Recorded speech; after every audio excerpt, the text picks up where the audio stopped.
Hello everyone. तल्लू जी आ गया खेसारी लाल यादव जी और सपना चौधरी का एक बहुत ही बेहतरीन वीडियो सॉन्ग जो कि फुल वीडियो सॉन्ग में रिलीज हो चुका है। और इसका कुछ दिन पहले इसका टीजर रिलीज किया गया था 5 तारीख को, जो कि 12 बजे इसको रिलीज़ किया गया था। 5 तारीख को 12 बजे इसका फुल टीजर को रिलीज़ किया गया था।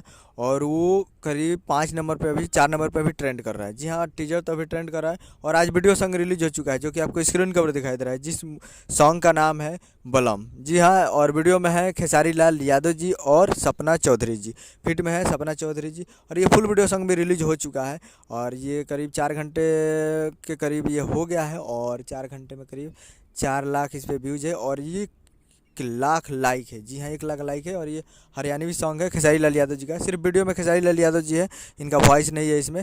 तो गाने अलहद जी का है कोई। तो फुल वीडियो सॉन्ग में वीडियो में खेसारी लाल यादव है, तो जाइए और जाकर फुल वीडियो सॉन्ग को देखिए। गेम टून्स हरियाणवी चैनल पे, गेम टून्स हरियाणवी चैनल पे फुल वीडियो सॉन्ग आ चुका है, तो जाइए। और टीजर तो ट्रेंडिंग में है, वीडियो भी आ जाएगा। उम्मीद करूँ कि ये वीडियो अच्छा लगा तो चैनल को सब्सक्राइब बेल आइकन से ताकि ऐसे खेसारी लाल यादव जी का लेटेस्ट मिल जाता है। वीडियो अच्छा लगा तो वीडियो को एक लाइक कीजिए। मिलते हैं अगले वीडियो में। जय हिंद, जय भोजपुरी।